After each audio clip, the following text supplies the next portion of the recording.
জন আকাঙ্ক্ষা অনুযায়ী ডিসেম্বরের মধ্যে নির্বাচন দিতে হবে বলছেন নূর। জানাবো বিএনপি কি ডিসেম্বরে নির্বাচনের অবস্থান থেকে সরে আসবে। জানাবো নতুন টাকার নোট নিয়ে কারসাজি, ফুটপাতে মিললেও নেই ব্যাংকে। এবং সর্বশেষ জানাবো হানিমুনের টাকা না পেয়ে ট্রেনের নিচে ঝাঁপ দিল নবদম্পতি। শুনছিলেন সংবাদ শিরোনাম, এবারে বিস্তারিত। বিএনপি কি ডিসেম্বরে নির্বাচনের অবস্থান থেকে সরে আসবে? নির্বাচনের সময় যত ঘনিয়ে আসছে উত্তপ্ত হয়ে উঠছে দেশের রাজনীতির মাঠ। সম্প্রতি প্রধান উপদেষ্টা ডক্টর মোহাম্মদ ইউনূস আগামী বছরের এপ্রিলের প্রথমার্ধে জাতীয় নির্বাচন অনুষ্ঠিত হওয়ার ঘোষণা দিয়েছেন। এই সময়সীমা নিয়ে রাজনৈতিক অঙ্গনে নতুনভাবে আলোচনা শুরু হয়েছে। এদিকে প্রধান উপদেষ্টা নির্বাচনের টাইম ফ্রেম ঘোষণার আগ থেকে বিএনপি 2025 সালের ডিসেম্বরের মধ্যে নির্বাচনের দাবি জানিয়ে আসছে। ফলে এই সময়সীমায় খুব একটা সন্তুষ্ট নয় বিএনপি। তবে প্রধান উপদেষ্টা দেওয়া নির্বাচন আয়োজনের সময়সীমাকে স্বাগত জানিয়েছে জামায়াত ইসলামী। অন্যদিকে গত কয়েক মাসে ডিসেম্বরের মধ্যে আগামী জাতীয় সংসদ নির্বাচন আয়োজনে সরকারের কাছে দাবি জানিয়ে আসছিল বিএনপি। সবশেষ গত মাসে ঢাকায় এক সমাবেশ থেকে বিএনপি নেতা তারেক রহমান স্পষ্টভাবেই ডিসেম্বরের মধ্যে নির্বাচনের দাবি জানিয়ে বলেন, ডিসেম্বরে নির্বাচন হতে হবে। বিএনপির এমন অনড় অবস্থানের মধ্যে গত 6 জুন কুরবানির ঈদের আগের দিন সন্ধ্যায় জাতির উদ্দেশ্যে ভাষণ দেন প্রধান উপদেষ্টা অধ্যাপক মোহাম্মদ ইউনূস। সেখানেই তিনি ঘোষণা করেন, আগামী ত্রয়োদশ জাতীয় সংসদ নির্বাচন অনুষ্ঠিত হবে 2026 সালের এপ্রিল মাসের প্রথমার্ধের যে কোনো দিন। প্রধান উপদেষ্টা জাতির উদ্দেশ্যে ভাষণের পর ওই রাতে স্থায়ী কমিটির বৈঠক ডেকে সরকারের এই ঘোষণার কড়া প্রতিক্রিয়া জানায় বিএনপি। সেখানে দলটির পক্ষ থেকে এপ্রিলে নির্বাচনের বিষয়ে দলের আপত্তির কথা জানানো হয়। আগামী নির্বাচন নিয়ে বিএনপির এমন অবস্থানের মধ্যে লন্ডনে প্রধান উপদেষ্টার সঙ্গে বৈঠকে বসছেন তারেক রহমান। প্রশ্ন উঠছে, এই বৈঠকের পর কি তাহলে বিএনপি আগামী নির্বাচন নিয়ে তাদের অনড় অবস্থান থেকে সরে আসবে? বাংলাদেশের কোনো গণমাধ্যমের খবরে দাবি করা হয়েছে, প্রধান উপদেষ্টার সঙ্গে তারেক রহমানের এই বৈঠকে আগামী ফেব্রুয়ারির মধ্যে নির্বাচনের দাবি করা হতে পারে। সাংবাদিকদের সঙ্গে আলাপকালে এই প্রসঙ্গে বিএনপি মহাসচিব মির্জা ফখরুল ইসলাম আলমগীর, আমরা আশা করছি বাস্তবতার প্রেক্ষিতে সরকার এটা বিবেচনা করবেন। সময়টা তো ঠিক না, রোজার মাস, ঈদ শেষ হবে তার কয়েকদিন পরেই নির্বাচন। রোজার সময় নির্বাচনী প্রচারণা চালাতে প্রার্থী ও রাজনৈতিক কর্মীদের দুর্ভোগ হবে। আমি তো এখন থেকে উদ্বিগ্ন যে আমাকে প্রতিদিনই ইফতার পার্টি করতে হবে। এতে নির্বাচনের ব্যয়টাও দ্বিগুণ হয়ে যাবে। গরমের দিনের বেলায় জনসভায় লোকজন কিভাবে আসবে? রাত্রে গিয়ে মিটিং করতে হবে, যোগ করেন তিনি। রাজনৈতিক বিশ্লেষকরা অবশ্যই এই বৈঠকে নির্বাচন প্রশ্নে তৈরি হওয়া সংকট সমাধানের আশাও দেখছেন।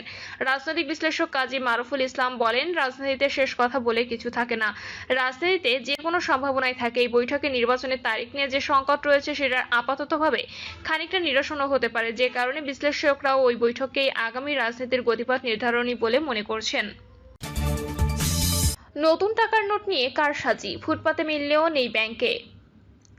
ব্যাংকগুলোতে তন্ন তন্ন করে খুঁজে নতুন টাকার নোট পাওয়া না গেলেও বৈঠক মিলছে খোলা বাজারে। রাজধানীর গুলিস্তান কমপ্লেক্সের নিচে বাংলাদেশ ব্যাংকের প্রধান শাখা সদরঘাট শাখার নিচেও এসব চকচকে নোটের পসরা বসেছে। অথচ রাজধানীর শাখা ব্যাংকগুলো থেকে গ্রাহকরা ফিরছেন খালি হাতে। সোমবার ও মঙ্গলবার 7টি ব্যাংকের কমপক্ষে 14টি শাখা এবং গুলিস্তান, সদরঘাট ও বাংলাদেশ ব্যাংকের নিচে খোঁজ নিয়ে জানা গেছে এ তথ্য। ঈদ উপলক্ষে নতুন নোট বাজারে ছেড়েছে সরকার। অন্তর্বর্তী সরকার দায়িত্ব দেওয়ার পর এই প্রথম ডিজাইন পরিবর্তন করে টাকা ছাপালো বাংলাদেশ ব্যাংক। সোমবার থেকে বাংলাদেশ ব্যাংকের শাখা অফিসের বাইরে আরও 10টি ব্যাংকের মাধ্যমে এসব নতুন নোট সরবরাহ করার কথা। ব্যাংকগুলো হলো সোনালী জনতা, অগ্রণী, রূপালী, পূবালী, উত্তরা, ডাচ বাংলা ইসলামী ব্যাংক, আল আরাফা ইসলামী ব্যাংক ও ব্র্যাক ব্যাংক। বাংলাদেশ ব্যাংকের নির্বাহী পরিচালক ও মুখপাত্র আরিফ হোসেন জানিয়েছেন, এসব ব্যাংকের লোকাল অফিসকে নতুন টাকা দেওয়া হয়েছে। তবে কোনো ব্যাংক কোন শাখার মাধ্যমে নতুন টাকা বিতরণ করবে তা নিজেরাই ঠিক করবে ব্যাংকগুলো। এদিকে সোম ও মঙ্গলবার গুলিস্তান কমপ্লেক্সের নিচে পুরনো টাকার বাজারে গিয়ে দেখা যায় ফরিয়ারা নতুন 1000, 50 ও 20 টাকার নোটের পসরা সাজিয়ে বসে আছেন। হাঁকডাক করে গ্রাহক টেনে নিয়ে বিক্রি করছেন নতুন টাকার নোট। শতকরা 10 ভাগ বেশি নিয়ে বিক্রি হচ্ছে এসব টাকা। সোমবার নতুন 50 ও 20 টাকার নোট না পাওয়া গেলেও মঙ্গলবার থেকে পাওয়া যাচ্ছে, তবে পরিমাণে কম।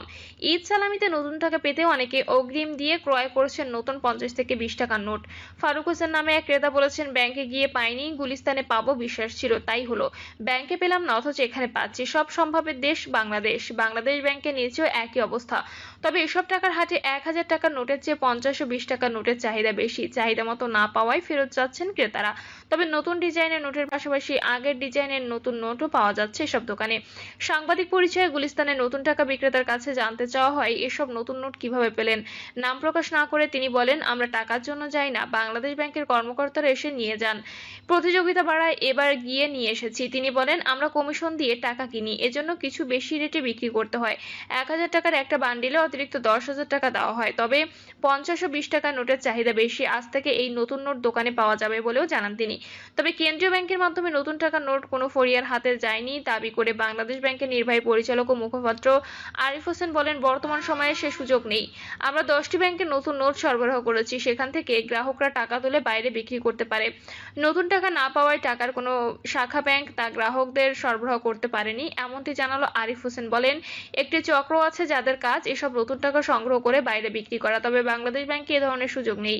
বেলা 11টায় অগ্রণী ব্যাংক জাতীয় প্রেস ক্লাব শাখায় গিয়ে দেখা যায় অনেক গ্রাহক নতুন টাকার জন্য ভিড় করেছেন, টাকা না পেয়ে ফেরত যাচ্ছেন। নতুন টাকা নোটের চাহিদায় বেশ চাপের কথা জানিয়ে শাখা ব্যবস্থাপক জাকিয়া পারভিন জানান, গ্রাহকরা নতুন টাকা চাচ্ছেন অথচ আমরা এখনো পাইনি, কখন পাবো তাও জানি না। একই কথা বলেন রূপালী ব্যাংক পল্লবী শাখা ব্যবস্থাপক মোহাম্মদ রাজ্জাকুল হায়দার। তিনি বলেন, আমার শাখায় এখনো নতুন নোট আসেনি, কিন্তু গ্রাহকরা বিশ্বাস করতে চাচ্ছেন না। তবে বাংলাদেশ ব্যাংকের নির্ভরযোগ্য একটি সূত্র বলছে, আগে রাজনৈতিক বিবেচনায় সিবিএ নেতারা নতুন টাকার নোট বাইরে বিক্রি করতেন। এখন কিছু অসৎ কর্মকর্তা, তৃতীয় শ্রেণীর কর্মচারী এসব করছেন। ঊর্ধ্বতন কর্মকর্তারা জড়িত না থাকলে কারো সাধ্য নেই নতুন নোট বাইরে বিক্রি করতে পারে। হানিমুনের টাকা না পেয়ে ট্রেনের নিচে ঝাঁপ দিল নবদম্পতি।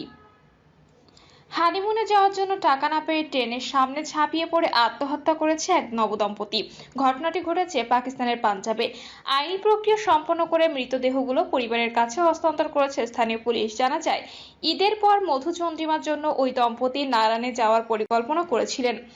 এজন্য সাজিদ, তার বড় ভাই ফাহাদ এবং জাহিদের কাছে টাকা চেয়েছিলেন, কিন্তু তারা সেই টাকার ব্যবস্থা করতে পারেনি। পুলিশ জানায়, মঙ্গলবার ভোরে সাজিদ তার স্ত্রী রাজিয়াকে নিয়ে বাড়ি থেকে বের হয়ে একটি রেল ক্রসিংয়ে যান। পরে সে তার ভাই জাহিদকে ফোন দিয়ে বলেন, আমি আমার স্ত্রীর সঙ্গে আত্মহত্যা করতে যাচ্ছি, আমাদের মৃতদেহগুলো নিয়ে যেও। প্রিয় দর্শক, এই ছিল এখনকার সর্বশেষ সংবাদ। আপডেট সব সংবাদ পেতে চ্যানেলটি সাবস্ক্রাইব করে বেল আইকনটি ক্লিক করে রাখুন। জন আকাঙ্ক্ষা অনুযায়ী ডিসেম্বরের মধ্যে নির্বাচন দিতে হবে, বলছেন নূর।